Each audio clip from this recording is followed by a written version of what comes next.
What's up, Digidestins? This is Kyle D, better known as Ridemyavatar, and today I wanted to talk about the trial decks. You know, these nifty little things that really actually help a lot of players get into the game. Usually they're strong enough to get into the meta, and as we know that when BT 8 comes out for us, we'll be getting two new trial decks called for Mastermind, and then we also have the Doradomon trial decks. They're very powerful from the get-go, and it's very interesting to see. So let's dive right into this video and talk about it. So, as we know, trial decks kind of evolved from just basically a good starting point to almost being like a you can get into the meta kind of status, or they shook up the meta in Japanese because they would always release them halfway through their format between their main core set and their next main core set, so that it would be refreshing and maybe give a little change up into the stale format they have that might be in existence. So it's really interesting to see. Like when Galamon and All Force Digimon came in, it was right when the Beat Lord Nightmon revolution was happening, before they got into the, Bonds format. So it really interestingly brought in different shapes and sizes. And then as we have the Doradomon and Mastermind, it's between BT7 and BT8. BT8 flushed out the decks even more and fixed up a lot of their starting points and made the decks more of a synergistic style of play.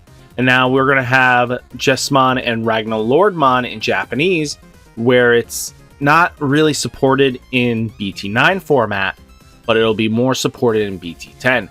It's kind of like how this is going about, because when we got the All Force and Galamon, it really didn't help much. It made a little bit of new decks that could answer Lord Nightmon's wide board because they had more piercers, or they had Digimon coming out of security that might pop a lower end, might help you survive a turn, stuff like that. But it really didn't get any support in like BT6 to make these decks more flushed out and more played. But now they're on a trend where the trial decks will get supported in the following set, and it'll be more flushed out and very extremely playable, and be like one of the top decks in that format. So let's take a look really quick. So first off, the All Force Digimon.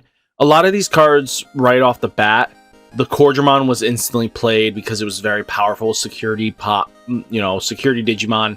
Gaining you a draw 2 on play is really good, and it helped with multiple decks. It helps add a draw advantage that you might have not naturally had in the events of your deck.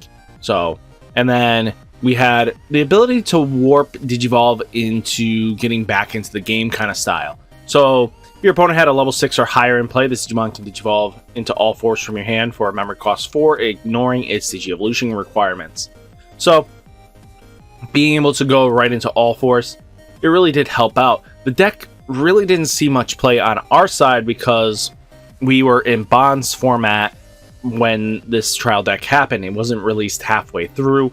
It probably would have saw better contingency play if, we had it come in when BT5 was going on, like halfway through, when we had a very stale extra couple months. Like, these really do help out fix out that meta issue sometimes, that some decks aren't just good enough to be in. I mean, it also introduced a bunch of memory boosters, these trial decks, so that it helps synergize, fix a lot of issues with some decks. I think it was a great starting point. I think it's very solid, and even taking into the Galamon one, it reprinted like Gaia Force. I mean, even Hammer Spark was reprinted, but allowing people to have access to cards that were otherwise harder to get, because Gaia Force is one of those cards that only came out in the trial deck or the Tamer Party event box. So, I mean, you weren't going to have any other method of getting them. And it reprinted a lot of solid tech cards, but the Geogreymon was very viable, deleting one of your opponent's level 4000 DP or less. I mean, Galamon being able to warp into Galamon really helped out, even with Jessamon. I mean, Atomic Blast is a card that's even used right now. I mean, 8,000 DP, being able to clear a couple Digimon off the board is huge. And then you have Lightning Joust, so one of your Digimon gets plus 2,000 DP for the turn. Then, if the number of cards in your security stack is less than or equal to your opponent, one of your Digimon gains security plus 1. Just being able to get an extra poke in and get those wins is huge. So, I mean, really take it with stride. I mean, when this trial deck dropped, this Shine Greymon was really a powerful answer to Lord Nightmon, because being able to swing in to those wide boards and with rested Digimon, you're checking the security, you're bringing them down faster than they wanted to, and you had a way out. I mean, really powerful skills all in all. Just this deck faded out pretty quickly afterwards. I mean, let's even take a look at... Sorry, I need to fix that up. Take a look at the Mastermind trial deck that's coming out. We have this bringing in Jagras or DNA Digievolution, yellow, purple, level 5 cost. Make this into one big Digimon. And when Digivolving, place a yellow or purple card from your trash on top of your security stack face down. Then this Digimon's DNA Digievolution, you may look at the security stack, play a level 5 or lower card in it without paying its memory cost, then shuffle your stack, giving you access to huge advantage. Because once you DNA Digivolved, you could, you know, even if you pass turn, a lot of these effects, like I think majority of them instantly allowed you to DNA Digivolve from underneath. So like Galamon here at the end of turn, you can DNA Digivolve, and then Mastermind could just really just take out the what would it be? The card I'm thinking about, Lucimon Chaos Mode. You could just bring that out, pop one of their tamers for free, and well, that became really huge plays. I mean, the starter deck alone has so much advantage because it was basically everything you needed. I mean, the support just got better in BT8, and deck became more flushed out, fixed its issues it had. It gained new options, just really powerful all around abilities. I mean, Mastermind being so powerful allowed a lot of players to gain access into this game and be able to compete on a level just buying a trial deck could. I mean, buying 2 trial decks in this game, you instantly have a competitive deck, which is really good. And that was huge for this game, and it's still huge now. Even the Imperial Dramon Dragon Mode here, he's not as much played. He's like the backup, but when Digivolving, you may play 1 blue or green level 4 or lower Digimon underneath this card as another Digimon without paying its memory cost, allowing you to recycle your Stingmons and XVmons to go right into a Paildramon that Jagras is for free, which is really awesome because if you Jagras, that Digimon loses all status conditions, all the restrictions, and it can swing the turn it happens. So if you can gain 4, if you're at 4 memory, Paildramon Dragon Mode, get the XVmon and Stingmon back out, and then right into another Paildramon, you're instantly now able to swing with that too, which really made a major difference in becoming a very faster paced deck than even the blue hybrid could stun them, because now that stun ability was just null and void. And if this Digimon has DNA, if this Digimon DNA Digivolve, return one of your opponent's Digimon with 6,000 DP or less to the bottom of its owner's deck, unsuspend this Digimon. What's also nasty about the Jagras was that both stacks could be pulled out, well, pulled in. So if you had a grand total of 6 cards, you instantly had a stack that blue hybrid could not just strip away enough to stun. So it's just really nasty. Even the option here, suspend one of your opponent's Digimon, then return one of your opponent's suspended Digimon to its owner's hand. Mega Death was a huge card and still is. I mean, even Dino Beamon being another Jagras is huge. It just, again, we had a lot of interesting stuff. And then we got the rounded out, the, you know, security Stingmon at the end of this battle. Play this Digimon without paying its memory cost. Suspend one of your opponent's Digimon. We had Sinmon. Well, I think it's Stingmon. I'm gonna just go with that. because we don't have the English and I'm not going to pronounce this right. So, I mean, being able to get the other security for like green, and then we got, you know, I think it was what, yellow? No, purple. Purple got one at the end of battle. Play this without memory cost. Return one on a level 5 or lower Digimon card from your trash to your hand. Witchmon was very interesting. Not very much played with her, but she's still a great viable option, even with Sin. Just having more Digimon that just come out from security is huge. Now let's go into Ragnar Lordmon himself. Ragnar Lordmon feels like he needs another... His starter deck is looking very flushed out, but it feels like there's still needed cards. I mean, I like that the new boss Digimon have Blitz, so it allows you to at least swing in and not pass turn, especially since they're so high cost. So when DNA Digivolving, for every 4 Digievolutions, this card has delete one of your opponent's Digimon with a play cost 20 or less and trash the top card of their security stack. So basically, you could definitely damage them out.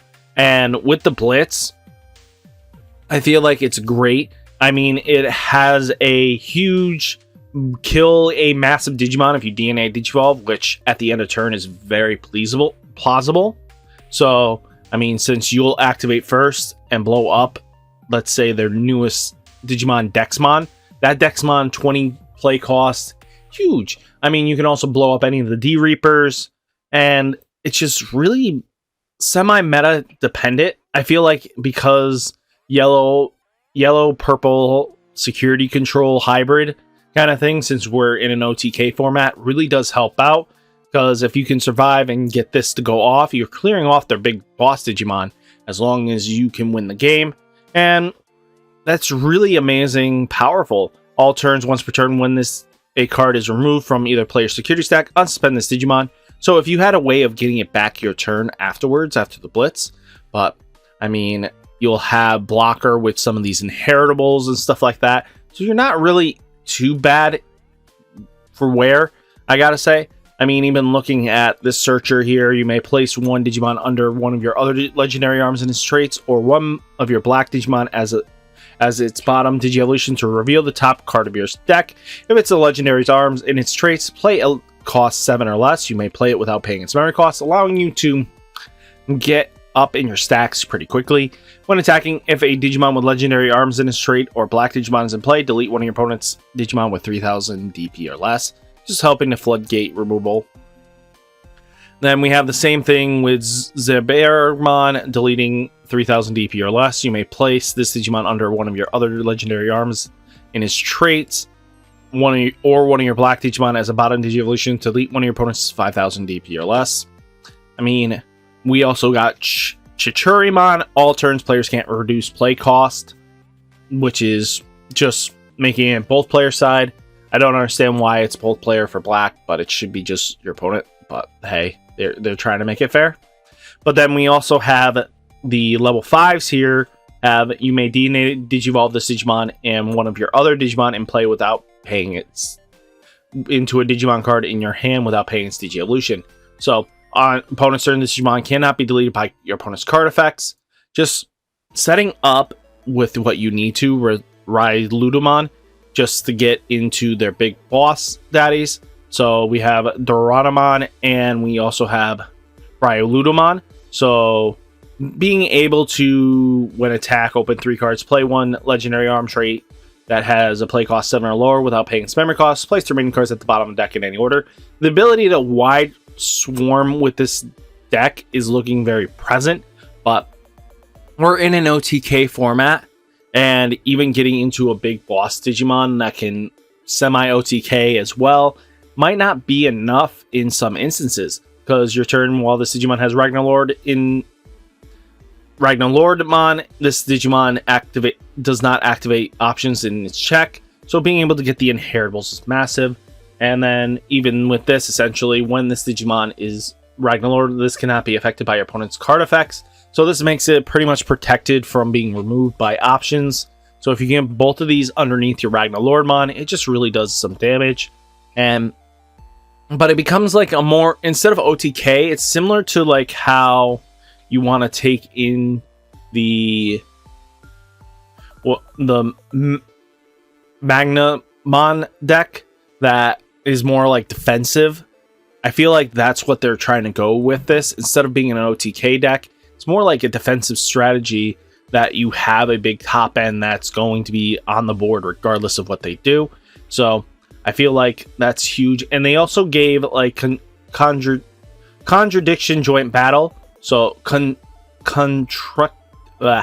joint battle. Play one of your Digimon with legendary arms in its trait from your hand without paying. That has a play cost 7 or lower without paying its cost. Then place this card on battlefield. Then delay. Open 4 cards from the top of your deck. Rearrange the cards like as you like and put it back on the top or bottom of the deck. And then security, you get to play a 7 cost from security and then place this card in with its delay effect.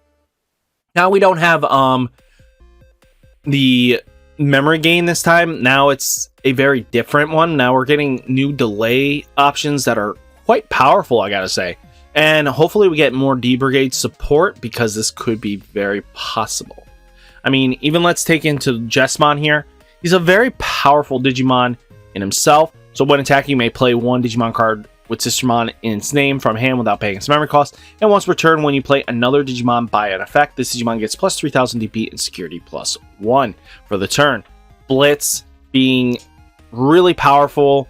I mean, he plays in a different style than his original now, but now you have a different way of playing all around that's more suited for this Jesmon than paired to his counterpart. So, I mean, even with the teacher-student journey, reveal 3 cards, add 1 card with Huckmon or Sistermon in its name, or 1 card with Royal Knights among them to your hand, trash the remaining cards, and then place this card into the battlefield. So, I mean, now with the Sistermons going to trash, you can play them really good. Then the next time one of your Digimon digivolves this turn, reduce the memory cost by 1. So making it so that Jesmon might be able to come in for cheaper. You might be able to pop a couple of these to reduce. Might really show some massive play, but really nice that their security effects now have the reveal 3 cards from the top of the deck, add 1 card with Hawkmon Sistermon in its name, or 1 card with the Royal Knights among them, and trash the remaining cards. Then you get to play it. So, I mean, it's a 2 cost. It's really interesting how they went with that kind of style of play. I mean, even with the Volcanomon being a blocker and a security plus 1, it's going to be quite interesting just to see how they go about it. I mean, even Savior, now you have a full playset with the limitations, restrictions. I mean, yes, we went into a very oppressive OTK format, and I feel like this now opens up a little bit more of a... I feel like Jesmon and the Ragnarlordmon needs that trial deck to really shine more. I mean, the BT10 to shine more, to really outclass what it's doing. I feel like on a level, they're more leveled with their All-Force and Galamon counterparts paired to their Imperial Dramon and Mastermind counterparts. I feel like they should have at least added more, should be a little bit more competitively viable than they are right now. I feel like they're missing their next set. I mean, yes, the deck hasn't been fully revealed, but I feel like even with what they get, unless it's a full complete game changer for the rest of the cards, there's just not enough oomph for what they're giving. I just feel like there's just not enough there. So what do you guys think? Do you think BT starter deck 11 and 12 will be really impressive, blow people away? Or are they just going to be like the Galamons? They're only competitively viable for just the set, and they're, unless this, main set of BT10 does anything worthwhile to make them more competitively viable for the rest of their lifespan, I feel like they're going to go in the way of the Galamon and All-Force. They're just going to eventually fade out pretty quickly after one set of next set. I mean, Mastermind and Imperial Dramon are still competitively viable even to this day, and that's huge. And I want your guys' opinion. What do you think? Let me know down in the comments, and I'll catch you in the next video. Peace!